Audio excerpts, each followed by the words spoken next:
नमस्कार बहिणींनो, महाराष्ट्रातील सगळ्या अंगणवाडी सेविका आणि मदतनीस ताईंना गुरुजन चॅनलचा सप्रेम नमस्कार आहे. मनापासून सॅल्यूट आहे, सलाम आहे. बहिणींनो बघा, पहिली गोष्ट म्हणजे पोषण ट्रॅकर ॲप्लिकेशनच्या बद्दल आपण माहिती जाणून घेऊयात की तुमचं काम खूप सोपं झालं. लहान लहान मुलगा नेमकं जन्माला आलेला, त्याचं आधार कार्ड बनलं नाही, मग त्याला पोषण ट्रॅकर ॲप्लिकेशनवरती त्याची नोंदणी करायची असली, त्याचा अपर आय डी जनरेट करायचा असला तर आधार कार्ड कंपल्सरी लागत होतं. आता तो जो प्रॉब्लेम आहे तो पोषण ट्रॅकर ॲप्लिकेशनवरचा सॉल्व्ह झालेला आहे. त्याच्यामुळं तुमची एक जी अडचण होती, या चिल्ल्या पाल्ल्या नन्हे मुन्ने बच्चे तेरी मुठ्ठी में क्या आहे, याच्या मागचं टेन्शन जे होतं, तुम्हाला त्यांच्या मागे धावावं लागत होतं की बाबू आधार कार्ड काढ, ओ माय आधार कार्ड काढ, ओ काकू आधार कार्ड काढ. आता त्यांचं टेन्शन नाही. विदाऊट आधार कार्ड जे आहे तुम्ही त्यांची पोषण ट्रॅकर ॲप्लिकेशनवरती काय करू शकता, नोंदणी करू शकता. तशा प्रकारचा अपडेट तुमच्या पोषण ट्रॅकर ॲप्लिकेशनवरती आलेला आहे. म्हणून ते तुमचं एक लोड, डोक्यावरचं टेन्शन काय झालं, कमी झालं. आता बहिणींनो, काल तुम्ही केलं होतं आंदोलन केलं. मागणी साहजिकच होती आपली, काय, पेन्शन, ग्रॅज्युटी, मानधनवाढ. आमच्या अंगणवाडी सेविकांची जी उतार वयामधली टेन्शन आहे, उतार वयामधली त्यांच्या आयुष्यामध्ये येणारे संकट आहेत, जी वाईट परिस्थिती आहे, तर ती दूर व्हायची असेल तर त्यांना फक्त एकाच गोष्टीचा सहारा भेटू शकते. ते म्हणजे मला असं वाटतं, एक म्हणजे काय, तर रिटायरमेंटच्या झाल्याच्या नंतर ताबडतोब त्यांना ग्रॅज्युटी भेटली पाहिजे. आणि दुसरं महत्त्वाचं म्हणजे काय, तर त्यांना भेटली पाहिजे पेन्शन. पेन्शन भेटण्यासाठी आणि ग्रॅज्युटी मिळण्यासाठी सगळ्या संघटना एकत्रित होत आहेत. प्रचंड ताकदीने लढा त्या ठिकाणी देणं सुरू आहे. मुंबई असेल, आझाद मैदान असेल, प्रत्येक जिल्ह्याचं ठिकाण असेल, जिल्हाधिकारी कार्यालय असेल, आता अंगणवाडी सेविकांनी त्या ठिकाणी रान पेटवलेलं आहे.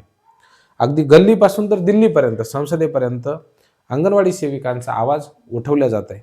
यावर्षी थोडंसं दुर्दैव म्हणावं लागेल बहिणींनो, की केंद्राने जो अर्थसंकल्प सादर केला त्यामध्ये सेविकाताई, मदतनीसताई यांच्या खात्याला काहीच आलेलं नाही.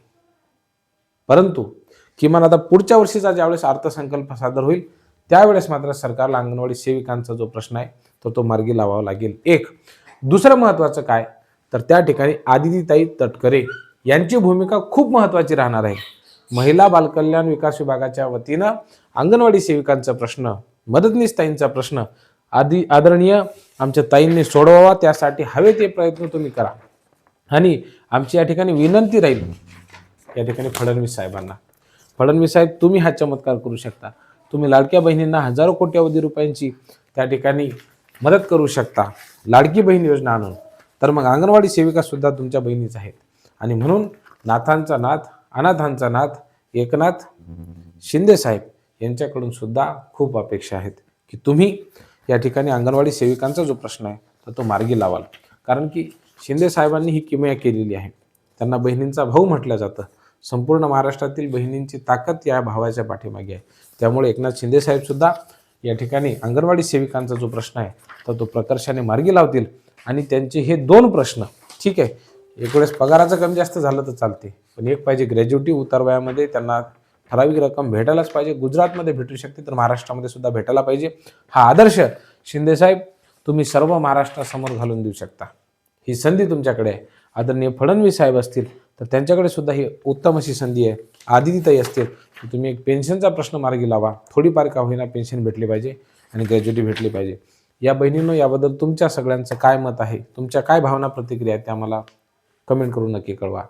खूप खूप धन्यवाद.